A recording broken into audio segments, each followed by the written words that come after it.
सबको जय मसीह। आइए हम अपने हृदय को तैयार करेंगे इस सभा को शुरू होने से पहले हम परमेश्वर की उपस्थिति में जाएंगे। प्रभु परमेश्वर धन्यवाद करते हैं पिता आज के दिन इस समय की परमेश्वर हम आपके अनुग्रह के सिंहासन के पास आते हैं पिता। हम आपकी महिमा करते हैं राजा, आपकी प्रशंसा और धन्यवाद करते हैं पिता परमेश्वर। जो लोग आए हैं और जो लोग आ रहे हैं पिता परमेश्वर, प्रभु जी हमें नहीं मालूम पिता परमेश्वर, जो भी रुकावट आए पिता दूर करना पिता। आपकी उपस्थिति रहे, आपकी सामर्थ हो पिता परमेश्वर। धन्यवाद करते हैं पिता परमेश्वर। प्रोटेक्ट करना हर एक को पिता परमेश्वर, सहायता करना पिता परमेश्वर। प्रभु जी आपने कहा जहाँ कहीं मेरे नाम से 2 या 3 होते वहाँ आपकी उपस्थिति होती है परमेश्वर। हम आपके पास आते हैं पिता, हम मांगते परमेश्वर आपकी उपस्थिति रहेगा। आप अभिषेक कीजिए, आप बातें कीजिए पिता परमेश्वर। टच कीजिए लॉर्ड, हेल्प कीजिए लॉर्ड। ऐसे लॉर्ड अगर हम गलती करते हैं, पाप करते हैं परमेश्वर, गलत विचार आते हैं हमारे अंदर परमेश्वर, आप हमें क्षमा कीजिए पिता। आप दया की खान हो परमेश्वर, टच कीजिए मेहमान परमेश्वर। धन्यवाद करते हैं लॉर्ड। हालेलुया प्रभु जी। यस लॉर्ड, जो लोग नहीं आए ना पिता पिता उनको भी आपके हाथों में सौंपते हैं। इंद्रजीत ब्रदर पिता उनके परिवार को हम आपके हाथों में सौंपते हैं। धीरे धीरे मांग करते पिता उस परिवार में। यस आप जोड़ना उस परिवार को, और भी जो बहुत सारे कहीं मिलेगा। यस लॉर्ड सुनो प्रभु जी, आपकी महिमा में पाया जाए। हालेलुया राजा पिता। यस लॉर्ड, आप अद्भुत करने वाले परमेश्वर पिता।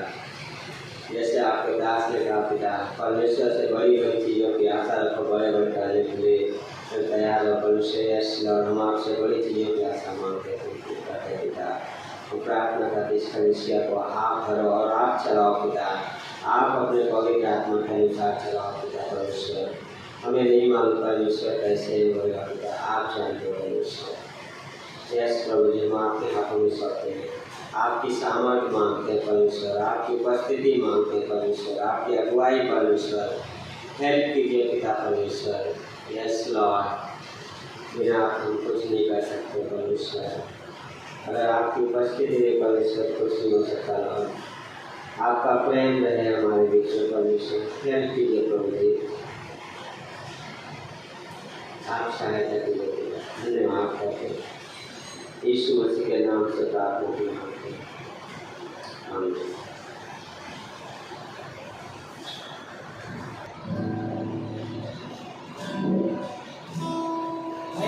सामने खड़े रहते परमेश्वर की आराधना की, क्योंकि आज का दिन परमेश्वर ने बनाया।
क्योंकि परमेश्वर मेरे मन में तुम भी है परमेश्वर, मेरी नज़र में भी आप हो परमेश्वर, इसलिए आप मेरी स्तुति करो।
परमेश्वर कि तू मेरी प्रार्थना में परमेश्वर, मेरी स्तुति में परमेश्वर, मेरे गीतों में भी है परमेश्वर, और मेरे जीवन में भी परमेश्वर।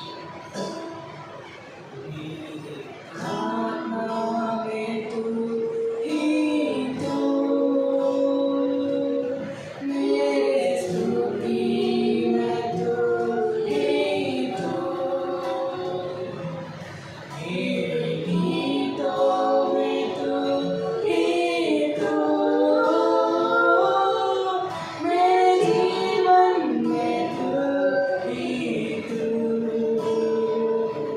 मेरी प्रार्थना में तू ही तू,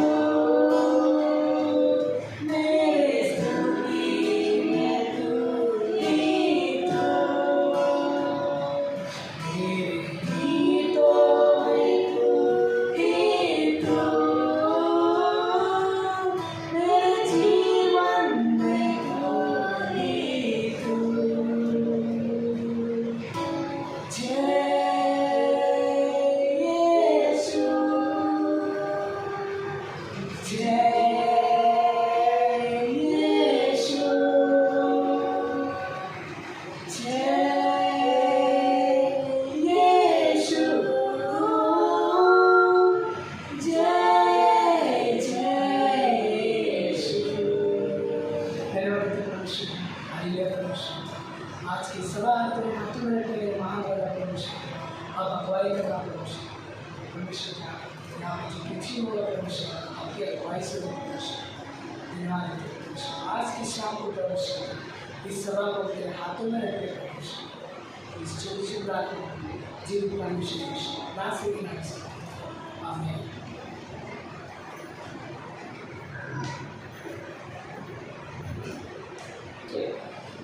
सॉरी, हम प्रार्थना करते हैं। प्रभु जी, हम धन्यवाद करते हैं पिता आज के दिन के समय में हम आपके पास आते हैं परमेश्वर, आपके अनुग्रह के सिंहासन के पास आते हैं परमेश्वर।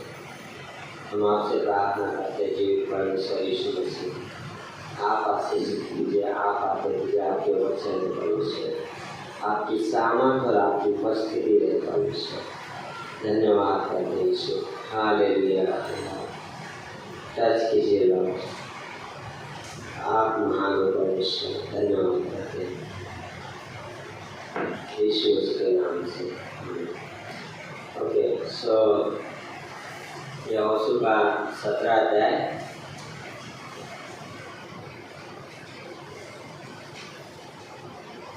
शायद कभी आप लोगों ने पढ़ा रहेगा इन पंक्तियों को। यहोशू जोशुआ चैप्टर 17 उसकी 14 पंक्ति से वर्ष 41।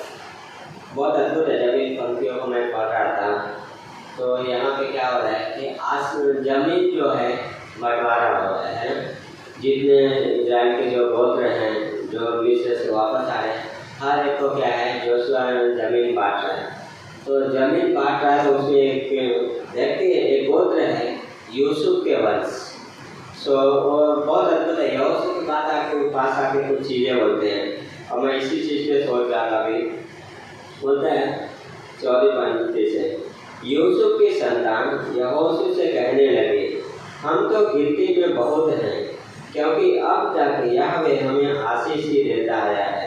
फिर तूने हमारे भाग के लिए चिट्ठी डालकर क्यों एक ही अंश दिया है?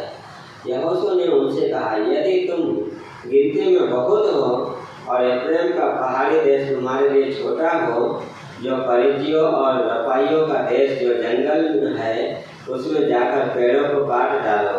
यूसुफ की संतान ने कहा, वह पहाड़ी देश हमारे लिए छोटा है और बेतशान और उसके नगरों में रहने वाले और इजराइल की तराई में रहने वाले जितने कनानी नीचे के देश में रहते हैं उन सबों के पास लोहे के रथ हैं।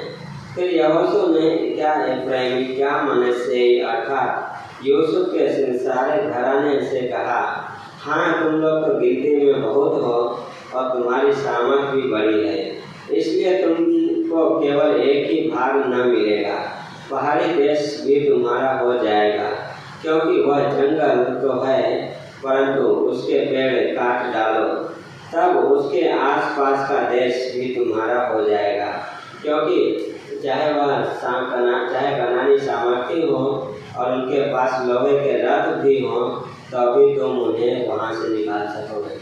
एक चीज मैं सोच रहा, ब्लेसिंग है ना, आशीष के बारे में बहुत अद्भुत है कि परमेश्वर ने हम सबको आशीष दिया है और हमारे व्यक्तिगत लाइफ में बहुत सारा आशीष दिया है और देता रहता है ना। हम प्रेयर करते हैं और हमारे प्रार्थनाओं का उत्तर देता है ना। तो जब यहाँ पे आते तो क्या बोल रहे हैं यूसुफ संतान, क्या होता है, परमेश्वर ने अब तक हमें आशीष ही देता है। बहुत खूबसूरत है लाइन कि क्या होते हैं कि परमेश्वर ने अभी तक क्या है, क्योंकि अब तक यानी प्रेजेंट वर्तमान में क्या है, गॉड हमें ब्लेस करता है। और फिर बोलते तूने हमें क्यों एक ही दिया है, सबने जगह पाया, सबको हो सकता है और भी गोत्र रहेंगे जिनको जगह क्या है कमी रही होगी, कम पड़ रहा होगा, पर किसी ने ये संवाद नहीं बोला। पर ये लोग क्या बोले, परमेश्वर ने हमें अब तक आशीष ही देता आया है। और यहोशू में क्या होता है, यस तुम बहुत हो, तुम्हारे लिए छोटा है कि जाके जगह काटो, है ना। मैं कुछ चीजें सोच रहा था कि काटना है ना, मसीही जीवन में बहुत सारी चीजें हमारी लाइफ में होती है जिन्हें काटना बहुत जरूरी होता है। हमारे जीवन बहुत सारी चीजें होती है, बहुत सारे विचार होते हैं, बहुत सारे थॉट है ना, बहुत सारे रिलेशन होते हैं, है ना, जो बोलते ना, जो कई बार हमारे लिए रुकावट बनती है, जो हमें हमारे स्पिरिचुअल आत्मिक ग्रोथ में बढ़ने से रुकावट बनती है। उन्हें काटना बहुत जरूरी है। हमें समझना जरूरी है कि जो मैं थॉट को मेडिटेट कर रहा हूँ कहाँ से आ रहा है, उसका स्रोत क्या है। मैं जो अभी सोच रहा हूँ किसी के बारे में अगर सोच रहा हूँ तो क्या स्रोत है ना। तो ये चीजें हमें विश्वासी के नाते सोचना बहुत जरूरी है ना। तो यहोशू यहाँ पे 7वीं पंक्ति बोलता है कि क्या है, कहा तुम गिनती में बहुत और 3 चीजें सुनने मिलता है। परमेश्वर ने आप तक हमें आशीष देता आया है। फिर 7वें में बोलता है तुम क्या है, गिनती में बहुत हो, है ना, तुम बहुत हो, तुम्हारी सामर्थ्य है बड़ी है। हाँ, परमेश्वर आशीष देता आया है, तुम बहुत हो और सामर्थ्य बड़ी है। कितने अद्भुत है कि हम विश्वासी कितने सामर्थ्य है, हमारे पास सामर्थ्य है, परमेश्वर की सामर्थ्य है। ऐसा नहीं कि यस बहुत सारे, अभी शायद से आप लोगों ने कभी हिस्ट्री में पढ़ा रहेगा, आई थिंक सो, गामा पहलवान करके एक व्यक्ति था हिस्ट्री में, और कुछ 1800 में जन्म हुआ था उसका, 1960 में डेथ हुआ। मतलब जो बहुत बड़ा उस समय क्या है पहलवान था, जिसका क्या है बहुत डाइट था, लेकिन वैसे डाइट क्या है उसे बचा नहीं सके, है ना। बहुत सामर्थ्य तो था पर क्या है बचा नहीं सके। लेकिन परमेश्वर जो हमें सामर्थ्य देता है, वो सामर्थ्य हमें हमारे लाइफ में बहुत सारी विजय लेके आती है। वो सामर्थ्य हमें परमेश्वर की ओर लेके आती है। वो सामर्थ्य परमेश्वर को ऊंचा उठाती है। तो सामर्थ्य जो आती है वो परमेश्वर से आती है। हमारी जो सामर्थ्य है उसका स्रोत परमेश्वर है, क्योंकि स्वयं परमेश्वर एक विश्वासी के अंदर निवास करता है। जब एक व्यक्ति उद्धारकर्ता करके ग्रहण करता है, पवित्र आत्मा आके क्या अस्थायी रूप से हमेशा के लिए क्या करता है, निवास करने लगता है। सबसे बड़ी आशीष हमारे पास क्या है, परमेश्वर है। हर हो सकता है हमारे पास धन नहीं है, हम किसी तकलीफ से जा रहे हैं, लेकिन एक चीज पता, हमारे पास परमेश्वर है। हमारे पास परमेश्वर का जीवन है, हमारे पास अनंत का जीवन है, हमारे पास एक भविष्य है, और उस भविष्य के लिए हमें क्या है जीना है ना। 18 बोलता है पहाड़ी देश भी तुम्हारा हो जाएगा। वाह, बहुत खूबसूरत पंक्ति बोलता है। 18 बोलता है पहाड़ी देश भी तुम्हारा हो जाएगा, क्योंकि वह जंगल तो है परंतु उसके पेड़ काट डालो, है ना। बहुत सारे एरिया होते हैं हमारे लाइफ में जहाँ पे हम बोलते हैं ना हारे हुए से जीवन जीते हैं। बहुत सारी एरिया होती है जहाँ पे हम बोल रहे, हमें लगता है समझ ही नहीं आता क्या हो रहा है, लेकिन उस एरिया को क्रूस पे लाना जरूरी है। उस एरिया को परमेश्वर के पास लाना जरूरी है ना। कई बार कुछ सिचुएशन होती है जो हमें क्या है यरीहो के दीवार के जैसे दिखती है।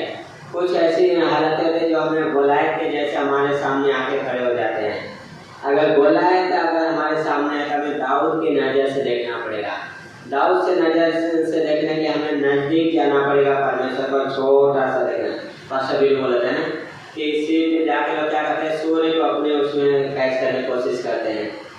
दाऊद अगर है तो उस परमेश्वर की नजर से देखना है, परमेश्वर क्या बोलता है मेरी इस हालातों के बारे में, क्योंकि हम आशीष के लोग हैं, है ना। परमेश्वर हमें ब्लेस किया है और वैसे होता है उन्हें काट देना, है ना। काटना कई बार जरूरी होता है ना। और नहीं तो जंगल कई नुकसानदायक होता है ना। तो क्या बोला वहाँ पर, उसे जाके काटो और वो तुम्हारा हो जाएगा। उनके पास क्या है, लोहे के रथ भी हो तो भी तुम उन्हें वहाँ से निकाल सकोगे, है ना। हर विश्वासी के पास 3 दुश्मन हैं, शैतान, संसार, पुराना पापी स्वभाव। हर विश्वासी इन तीनों से स्ट्रगल करता है। शैतान, संसार और पुराने पापी स्वभाव का इस्तेमाल करता है एक विश्वासी को उसके विश्वासी जीवन से गिराने के लिए, एक विश्वासी को परमेश्वर के साथ चलने से रोकने के लिए। इन तीनों से क्या है, शैतान इस्तेमाल करता है। ये तीनों हमारे दुश्मन हैं। कई बार संसार की चीज़ें क्या करती है, हमें अट्रैक्ट करती है ना। कुछ चीज़ें संसार के लालच, बाइबल क्या होता है पहला ही वर्णन है कि तुम ना तो संसार से ना संसार की वस्तुओं से प्रेम करना, हाँ, क्योंकि ये जो भी है क्या है, शैतान की ओर से है ना। हम इस संसार में कैसे हैं, एक यात्री हैं। पिछले हफ्ते क्लास में, इस हफ्ते क्लास में देख रहे थे कि हम यात्री हैं, हम एक यात्री के जैसा पास हो रहे हैं। हाँ, हम यहाँ तो हैं जरूर, लेकिन यहाँ से हम चल रहे हैं। फॉर एग्जाम्पल आपने समझो, अगर समझो हम यहाँ से पनवेल जाना है, तो पनवेल जाने वाली ट्रेन क्या होगा, मानसरोवर, खंडेश्वर भी जाएगी, है ना। हम कहाँ जा रहे हैं, पनवेल जा रहे हैं, हम वहाँ जा तो रहे हैं पर वहाँ से गुजर रहे हैं। उसी तरीके से विश्वासी इस संसार से गुजर रहा है। विश्वासी इस संसार का नहीं है, इस संसार से वो गुजर रहा है, एक यात्री है और हमें यात्री के जैसा जीवन बिताना। हम परमेश्वर के लोग हैं, हाँ। चाहे क्या होता है, उनके पास लोहे के रथ हैं तो भी निकाल सकोगे। एक विश्वासी को अपने दुश्मन से जीतने के लिए परमेश्वर की जरूरत है। दाऊद अगर परमेश्वर के साथ नहीं चलता तो गोलियत से जीतना आसान नहीं था, क्योंकि दाऊद परमेश्वर के साथ चला। परमेश्वर ने उसे शेर और भालू के द्वारा क्या किया, अनुभव कराया, जिसके वजह से दाऊद क्या है, छोटा सा दिख रहा है। क्योंकि साउल की सेना कभी क्या है, इतना बड़ा लड़ाई सामर्थ्य देखा नहीं था, इसलिए क्या होता है, वो तो सामर्थ्य है, हाँ। वो लोग उस तरीके से देख रहे हैं दुश्मन को, हमसे सामर्थ्य है। लेकिन बाइबल क्या होता है, जो हमारे अंदर है वो उससे सामर्थ्य है जो बाहर है, हाँ। कितना अद्भुत है, परमेश्वर जो हमारे अंदर है वो शैतान से सामर्थ्य है, वो संसार को जीत लिया है और हमारे पापी स्वभाव से भी विजय हुआ है, हाँ। तो हमारे पास परमेश्वर है, हम आशीष के लोग हैं। मैं इसी पंक्ति को सोच रहा, बहुत अद्भुत है। भजन संहिता का 76 में जाएंगे, उसके लास्ट पंक्ति,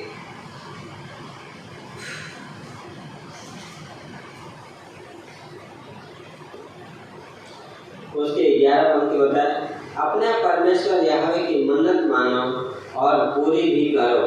वह जो भय के योग्य है, उसके आसपास के सब उसके लिए भेंट ले आए।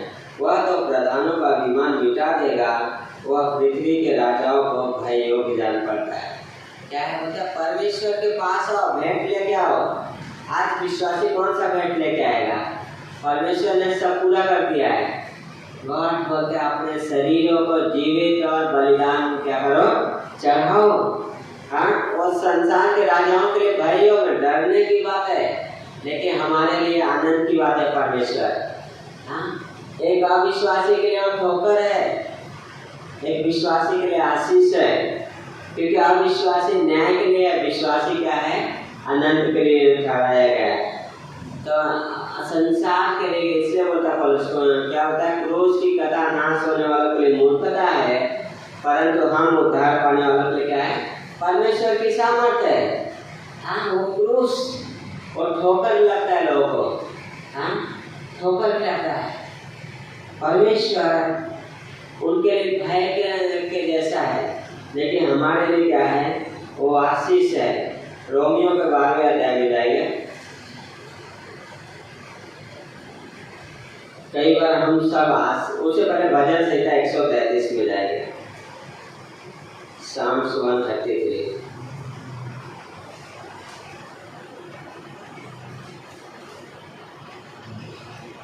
बोलता है, देखो यह क्या ही भली और मनोहर बात है कि भाई लोग आपस में मिले रहें। यह तो उस उत्तम तेल के समान है जो हारून के सिर पर डाला गया था और उसकी दाढ़ी पर बहकर उसके वस्त्र की छोर तक पहुंच गया। यह हेर्मोन की उस ओस के समान है जो सिय्योन के पहाड़ों पर गिरती है। यहोवा ने तो वही सदा के जीवन की आशीष ठहराई है। क्या होता है, उस पंक्ति को पढ़िएगा, इन पंक्तियों को मेडिटेट करिएगा घर पे जाके। बहुत ही अद्भुत पंक्तियां हैं। क्या होता है, देखो भाई लोग, क्या ही मनोहर बात है कि भाई लोग आपस में मिले रहे। क्यों?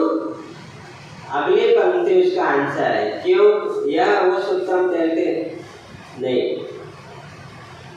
यह उस उत्तम क्यों वहां पे क्यों पता मिला है, क्योंकि परमेश्वर ने सदा की इटर्नली ब्लेसिंग दिया। यूनिटी में आशीष है, एकता में आशीष है। परमेश्वर जहाँ एकता है वहाँ पे आशीष है। जब हम यूनिटी में रहते हैं, वन माइंड रहते हैं, वहाँ पे ब्लेसिंग है। इसलिए बाइबल बोलता है एक मन रहो। खास करके जब पति पत्नी की बात आती है, वहाँ पे क्लियर होता है बाइबल, एक मन रहो। वाइफ को होता है सबमिट करो अपने हस्बैंड को, हस्बैंड को होता है प्रेम करो अपने पति से। एक मन रहो। कब एक मन होंगे?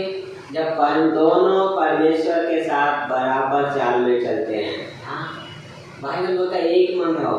और जब एक मन होते हैं, एक मन होके एक विचार होके डिसीजन लेते हैं, वहाँ पे परमेश्वर की ब्लेसिंग है।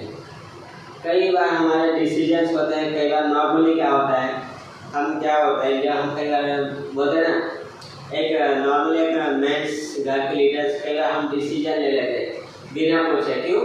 मैं कमा रहा हूँ, मैं ला रहा हूँ, तो क्या है, मैं डिसीजन ले सकता हूँ, है ना। एक बार मैंने भी किया था, बिना सलाह लिए क्या डिसीजन लिया था कुछ समय पहले, पर उसका परिणाम भी देखा। तो वहाँ पे कई बार डिसीजन सोच समझ के लेना जरूरी है, सलाह लेना जरूरी है। घर में एक मन होकर आगे जब पश्चिम कालते हैं तो कुछ भी करते थे, दोनों क्या करते, बातें करते थे और फिर उस पर आगे बढ़ते थे। इसलिए तो परमेश्वर ने मैरिज क्यों बनाया? वहाँ पे यूनिटी है, एकता है। जहाँ पे दो जन क्या है, एक फ्लेश है, जहाँ पे एक माइंड है, जहाँ परमेश्वर के मन और विचार को लेके क्या है, चलते हैं, और वहाँ पे आशीष है। परमेश्वर ने इसमें मैरिज बनाया, जहाँ परमेश्वर रिवील होता है, परमेश्वर की मर्जी होती है उस शादी में, और परमेश्वर के विचार होते हैं, और परमेश्वर ने वहाँ पे आशीष दिया है। इसलिए कलीसिया के जीवन में एक मन होना जरूरी है, पारिवारिक जीवन में एक मन होना जरूरी है, व्यक्तिगत जीवन में क्या है, सबमिट रहना जरूरी है अधिकार को जो गॉड ने हमें रखा हुआ है। तो क्या होता है वहाँ पे, कैसा होता है, उस उत्तम तेल के समान है जो हारून के सिर पे डाला गया था। यार अगर एक्जेडस का 28 अध्याय देखें क्या है वहाँ पे, 28 से पूरा वहाँ पर 24 से 40 क्या है, पूरा वहाँ पे क्या है, अभिषेक है, मंदिर का डिस्क्रिप्शन है, तंबू कैसा रहेगा, याजक का कपड़ा कैसा रहेगा, याजक क्या पहनेगा, कौन सा अभिषेक का तेल होएगा, कैसे निकालें, सारी चीजें डिस्क्रिप्शन है। एक्जेडस 1 से 19 तक कुछ और है, उनका निकलने की बातें करता है, पर 20 से लेकर 40 तक क्या है, प्रीस्ट है और तंबू है। हाँ, तंबू जहाँ परमेश्वर की उपस्थिति रहती थे, प्रीस्ट जो परमेश्वर के सामने जाएगा।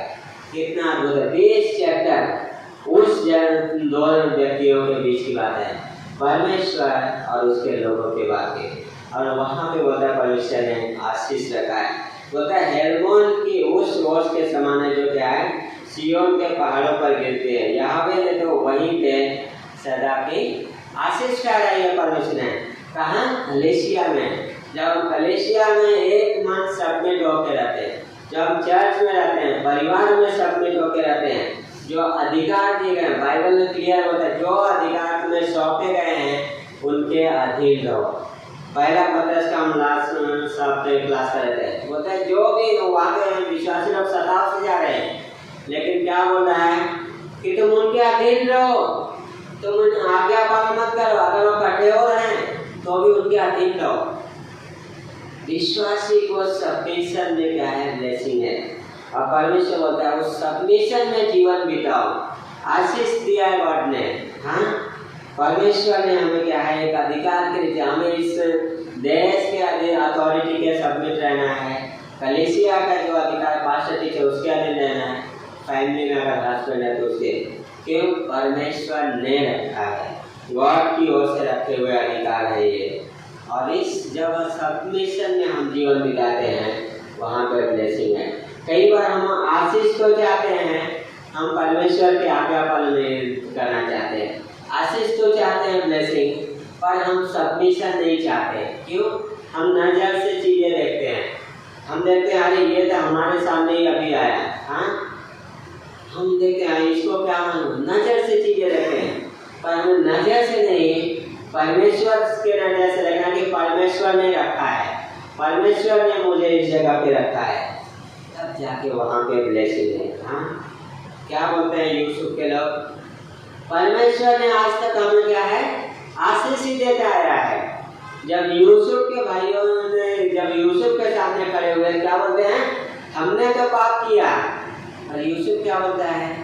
तुमने बुराई किया पर परमेश्वर ने योजना को पूरी किया। परमेश्वर की योजना थी, तुमने बुराई किया, परमेश्वर ने भलाई किया। हाँ, भलाई को बदल दिया कि ताकि तुम बचाए जाओ। हाँ, यूसुफ ने परमेश्वर की योजना को समझा। पर यूसुफ के भाई इतने साल हो गए पर अभी भी पुराने उसमें जीते हैं। हाँ, कई बार हम विश्वासी भी पुराने विचार, पुराने थॉट, अपने आप को हम इमोशंस को फीड करते हैं, जो बहुत गलत है। भावनाओं में जीना एक विश्वासी के लिए खतरनाक है। इसलिए बोलता है हर एक विचार, हर एक कल्पनाएं जो मसीह के पहचान के विरोध में उठते, हम क्या करते हैं? खंडन करके आज्ञाकारी बना देते हैं। हाँ, हर एक विचार, परमेश्वर ने हमें क्या है? पहचान दिया है। हम परमेश्वर की संतान हैं, हम परमेश्वर के राजदूत हैं, हम स्वर्गीय स्थानों में बैठाए गए हैं। हमें वहाँ पे जीना है, हमें उस आशीष में, हमें इन विचारों के साथ चलना है जो परमेश्वर ने हमें दिया है। हाँ, तब जाके उन रथों को गिराने के लिए क्या है? आसान हो गया है। रोमियों का 12वां अध्याय,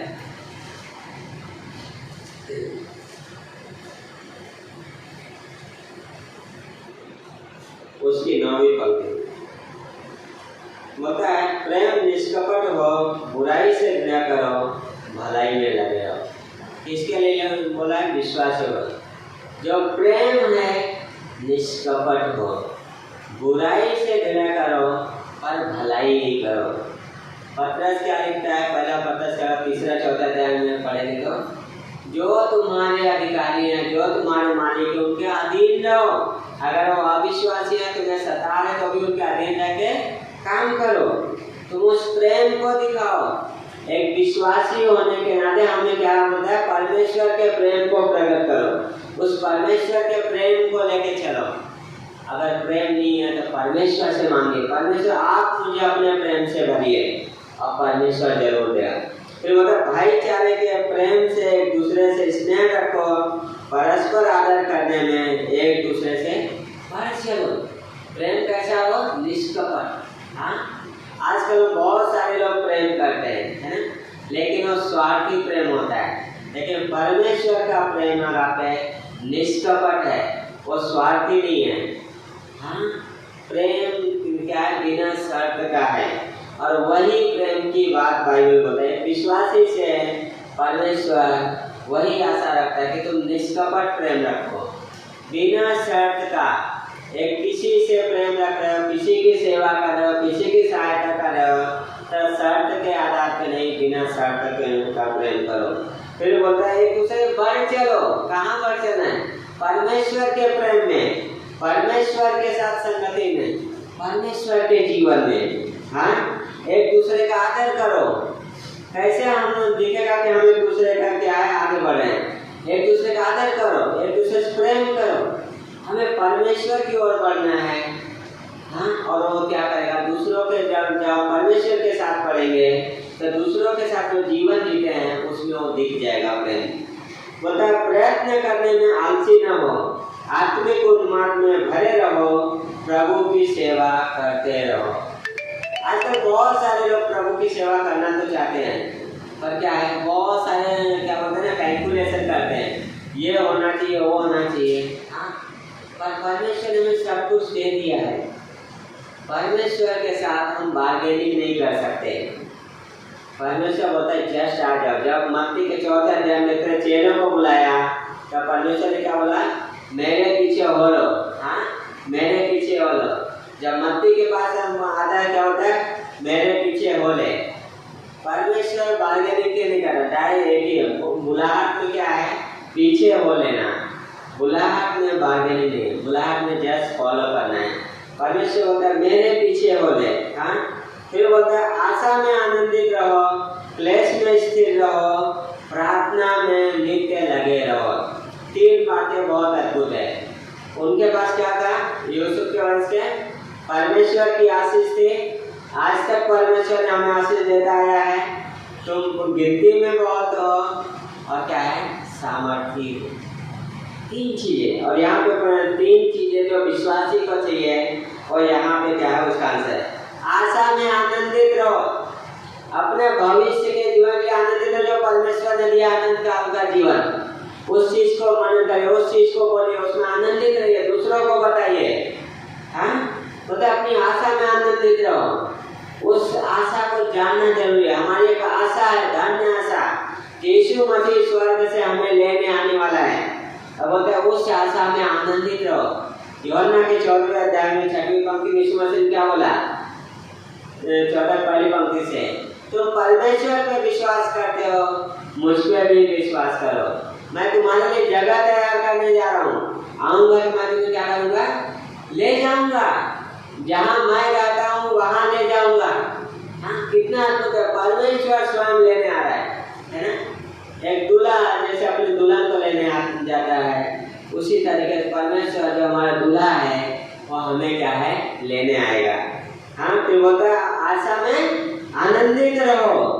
फिर बोलता है क्लेश में स्थिर रहो। हम सब क्या बाइबल क्लियर होता है, अगर कोई भक्ति के साथ जीवन बिताना चाहता है तो सताव से जाएगा। उसके लाइफ में सब कुछ सही नहीं चलेगा। आप परमेश्वर के साथ चल रहे हो। कई बार जब मैं नया आया था, ऐसा लगता था कि अरे अब तो मैं मसीह में, अभी सब कुछ सही हो जाएगा, जॉब में प्रमोशन मिलेगा, मैं जल्दी से टीम लीडर बन जाऊँ, ऐसे विचारते हैं। पर नहीं, जरूरी नहीं कि सब सही हो जाएगा। हो सकता है हालातें और बदतर हो जाएगी, पर बाइबल बताओ उस क्लेश में बने रहो। हाँ, उस बने रहो। उस क्लेश के बाद आशीष है। थोड़े समय के लिए क्लेश है, टेम्परेरी है, हमेशा के लिए नहीं है। हमेशा के लिए हमारा जीवन मसीह में अनंत जीवन है। उसके बाद बोलता है प्रार्थना में नित्य लगे रहो। कीवर्ड, प्रार्थना में नित्य लगे रहो। क्या करना? हमेशा प्रार्थना करते रहना। एक विश्वासी के लिए प्रार्थना बहुत जरूरी है ना। प्रार्थना का जीवन बहुत सामर्थ्य है। जहाँ हम कमजोर होते हैं, घुटने टेकते हैं, वहाँ परमेश्वर की सामर्थ्य भी होती है। हाँ, अगर एक विश्वासी बहुत कुछ कर सकता है, बहुत चीजें हम कर सकते हैं, अगर प्रार्थना नहीं है तो सामर्थ्य नहीं है। हाँ, प्रार्थना में क्या करते हैं? परमेश्वर की सामर्थ्य मांगते हैं, है ना। प्रार्थना परमेश्वर को ऊंचा उठाना, परमेश्वर की मर्जी को खोजना, है ना, जो एक विश्वासी के लिए परमेश्वर ने रखा है। तो क्या बोलता है? आशा में आनंदित रहो। हाँ, क्लेश में स्थिर रहो, प्रार्थना में लगे रहो। बिना रुके प्रार्थना करते रहो। पता है जितने प्रार्थना के व्यक्ति हैं वो अपने जीवन में आशीष पाए। अगर आशीष ही है तो प्रार्थना में लगे। यूसुफ के वंश के जैसा अगर बोलना है कि परमेश्वर ने आज तक आशीष ही देता आया है तो प्रार्थना करते रहो। प्रार्थना क्या करती है? दरवाजे खोलती है, कठिन से कठिन दरवाजे खोलती है। प्रार्थना बोलते हैं ना, एक हथौड़े के जैसा है ना। प्रार्थना करते रहना क्या है? बहुत जरूरी है विश्वासी को। बोलता है पवित्र लोगों को जो कुछ आवश्यकता हो उसमें उनकी सहायता करो, पहुनाई करने में लगे रहो। क्या करें? इन पंक्तियों में 9 से 13 के एक ही बात पौलुस एक ही बात में आता है, लगे रहो, प्रार्थना में लगे रहो, क्लेश में स्थिर रहो, आनंदित रहो, है ना, प्रार्थना करते रहो, एक दूसरे से आगे बढ़ चल लो, है ना। क्या बोला है? आशीष की बात क्या बोला है भजन संहिता में? जहाँ भाई लोग एक मन होते हैं वहाँ पे परमेश्वर ने आशीष ठहराई है। आशीष कहाँ है? जहाँ भाई लोग आपस में एक मन रहते हैं, एक मन होके एक विचार होके चलते हैं, वहाँ पे परमेश्वर ने हमेशा के लिए आशीष दिया है। हाँ, तो कहाँ पे हम एक मन होते हैं? प्रार्थना के जीवन में, है ना। जब हम एक दूसरे की सेवा करते हैं वहाँ पे एक मन। जब हम किस लिए सेवा करते हैं? क्योंकि हम मसीह के हैं, क्योंकि हम जिसकी सेवा करें वो मसीह का है। तो हम किसकी सेवा करने का केंद्र क्या है? मसीह, यीशु मसीह केंद्र है। और उस केंद्र यीशु मसीह होने की वजह से क्या है? वहाँ पे वन माइंड आता है। जब कोई हमारे पास आता है क्या सोचता है? हम मसीह के बहन लोग पा जा रहे हैं, हम हेल्प करते क्या करते हैं? मसीह के हैं। हाँ, तो एक मन है ना वहाँ पे। फिर बोलते हैं आदर भाईचारे के प्रति क्या करो? बढ़ो, उन्नति करो, है ना। हिब्रू का लेखक बोलता है अभी तक देखा जाए समय के भाव से तुम्हें शिक्षक हो जाना चाहिए था, पर तुम्हें अभी भी क्या है? दूध ही चाहिए। मतलब क्या? विश्वासी अपने विश्वासी जीवन में बढ़ ही नहीं रहे हैं, उन्हें वापस से वही बातें सिखानी पड़ रही है। हमें बढ़ना है, मसीह में बढ़ना है, उसके प्रेम में बढ़ना है, उसके ज्ञान में बढ़ना है। कैसे बढ़ेंगे? इस वचनों के द्वारा। इस वचनों को अपने अंदर जाने दो, इन वचनों को पढ़िए। जितना इस वचन को लोगे इतना ये वचन आपको ऊंचा उठाएगा। जितना इस वचन के साथ संगति करोगे उतना क्या है? ये वचन आपको ऊंचा उठाएगा। ये वचन सामर्थी वचन है। हाँ, ये वचन हमें विजय देता है, ये वचन हमारी अगुवाई करता है, क्योंकि ये वचन कौन है? परमेश्वर है, स्वयं परमेश्वर है ना। इसलिए बताइए यत्न करो, आलसी मत हो। थिस्सलुनीकियों पे जब पौलुस लिखता है, लिखा है थिस्सलुनीकियों कलीसिया पे, वहाँ पे कुछ लोग आलसी हो गए थे, पेटू पियक्कड़ हैं, पर क्या बोलता है? जो आलसी हो खाने भी ना पाए। हाँ, लेकिन बाइबल होता है विश्वासी को हमें मेहनत करना है। कहाँ? मसीह में चलने के लिए, मसीह के वचनों में, मसीह के साथ संगति में और उस प्रार्थना में बढ़ते रहने, उस प्रेम में बढ़ते रहने के लिए, ताकि हम मसीह को जान सके और उसमें बढ़ते रहे, वो विजय पाए। हाँ, क्या बोला यहोशू? उनके पास लोहे के रथ तो हैं पर तुम उन्हें हरा दोगे। कब हम हराएंगे? अपनी ताकत पे नहीं। हम हमारे पुराने पापी स्वभाव से नहीं जीत सकते हैं जब तक हम क्रूस पे नहीं जाएंगे, जब तक हम क्रूसिफिक्शन नहीं होंगे। पुनरुत्थान का लाइफ चाहिए। क्रूस तक कई बार बहुत सारे विश्वासी जाते हैं, पर क्रूस के बाद पुनरुत्थान का जीवन नहीं होता उनके लाइफ में, और इसलिए वो विश्वास में बढ़ते नहीं। हमें क्रूस के बाद पुनरुत्थान का लाइफ चाहिए। हाँ, बढ़ने के लिए पुनरुत्थान। चेले यीशु मसीह के जब तक पुनरुत्थान नहीं हुआ था तब तक पीछे जा रहे हैं, आगे आ रहे हैं, सब कुछ हो रहा है। लेकिन जब पुनरुत्थान हुआ तो क्या बोल रहे हैं कि हम कैसे इनकार कर सकते हैं। लोग बोले ये अनपढ़ मसीह यीशु के साथ है। हाँ, वो पुनरुत्थान का जीवन जो हमें क्या है? विजय देता है। पुनरुत्थान के जीवन के बिना विजय असंभव है। कोई भी जयवंत नहीं हो सकता है, पुराने पापी स्वभाव के नहीं, हाँ संसार के भी नहीं, शैतान के भी नहीं। परमेश्वर क्या बोलता है यूहन्ना के 17 है, मैंने इन्हें जीत लिया है। हमें परमेश्वर के पास आना है, परमेश्वर से वो विजय मांगनी है, परमेश्वर के अनुग्रह के सिंहासन के पास, जहाँ आवश्यकता के समय अनुग्रह है। इसलिए ये गुरु कार्य बोलता है ये आओ से आओ, हाँ, ताकि जरूरत के समय में आवश्यकता हो। कभी ऐसा हुआ है कि बहुत प्रार्थना की, प्रार्थना सुनी नहीं जा रही, लेकिन कभी ऐसा होता है छोटी सी प्रार्थना की है और आंसर हो जाता है, लगता है गॉड कैसे, गॉड करता है। प्राइवेट प्रेयर बड़ा रखो, पब्लिक प्रेयर स्मॉल रखो। प्राइवेट प्रेयर का इम्पोर्टेंस ज़्यादा है। आप कितना प्राइवेट में परमेश्वर के साथ समय बिताते हो वो मायने रखता है आपके जीवन में। कितना नॉलेज है ये नहीं, कितना गॉड के साथ चल रहा है, कितना मसीह आपके अंदर जड़ पकड़ रहा है ये मायने रखता है। कितना इस वचन को पढ़ रहे हो, इसको कितना वैल्यू दे रहे हो वो मायने रखता है। सो परमेश्वर ने हमें आशीष दिया है, हम आशीष के लोग हैं, है ना। सो क्या बोलता है बढ़ते जाना है ना। तो जब हम क्या है परमेश्वर के साथ बढ़ते जाएंगे, हम बोल सकते हैं कि परमेश्वर ने आज तक क्या है हमें आशीष ही देता आया है। क्या बोलता है, आई थिंक तो कहाँ पे एक वर्ष है जहाँ पे होता है फिलिपियन 4:23 अगर मैं गलत नहीं होता है, जब परमेश्वर हमको करता है हमारे पास इनफ होता है। When God supplies we have enough। जब परमेश्वर को करता है तो पूरा होता है, कमी नहीं होती है। हाँ, सब परमेश्वर को सप्लाई करने दो, है ना। परमेश्वर को आशीष देने दो। कहाँ, जहाँ पे है उस जगह पे आशीष हो जाए।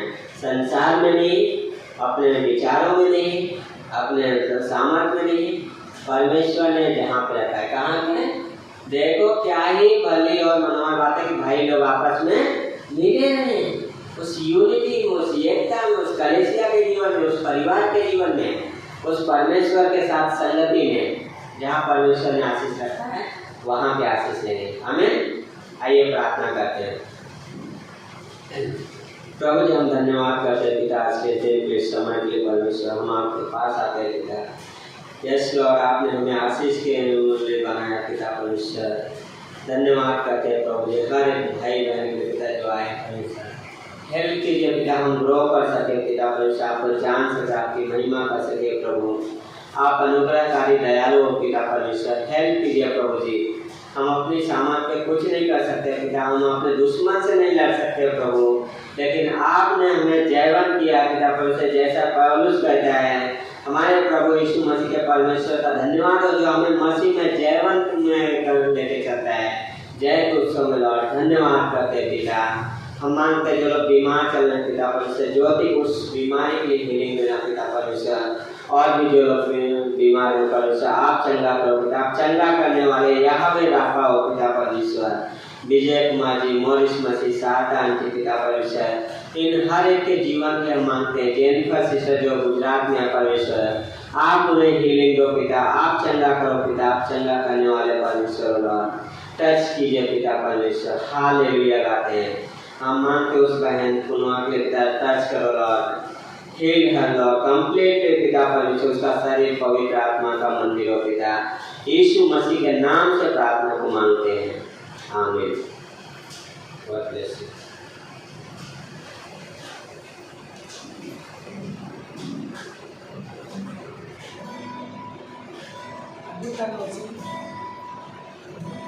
कि हमारा आशीष खुद हमारे परमेश्वर है। हम देखते हैं आशीष में क्या है, हमारे पास कपड़ा है, गाड़ी है, और हमारा सबसे बड़ा आशीष हमारा जीवन का परमेश्वर है। आइए हम ऑफरिंग में लेंगे और उस आशीष में परमेश्वर हमसे प्यार करते हैं।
है ना। आशीष हम सभी जाना चाहते हैं, है ना, लेकिन हमारा आशीष कौन है? हमारा परमेश्वर, है ना। असली आशीष हमारा परमेश्वर है, जिसने हमें अनंत जीवन दिया, जो हमें लेने आने वाला है ना। और उसके वचनों में क्या है? वो आशीष है। उसके जहाँ पर उसने रखा है हमें, वहाँ पे आशीष है। आई थिंक सो हगाई का दूसरे टाइम बोलता है कि आज के दिन से मैं तुम्हें आशीष देता रहूँगा। गॉड का प्रॉमिस है कि आज के दिन से मैं तुम्हें क्या है?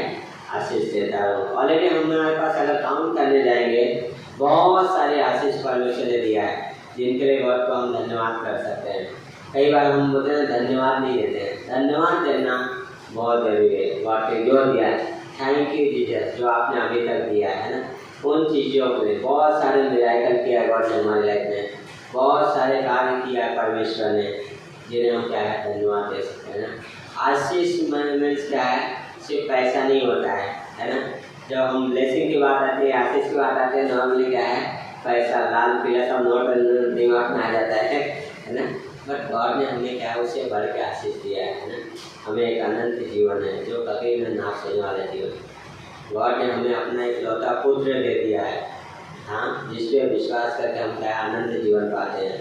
और क्या कुछ नहीं देगा। रोमियो बोलता है कि जिसने हमारे लिए अपना इकलौता पुत्र नहीं रख छोड़ा, और हमें बाकी चीज़ें क्यों नहीं देगा?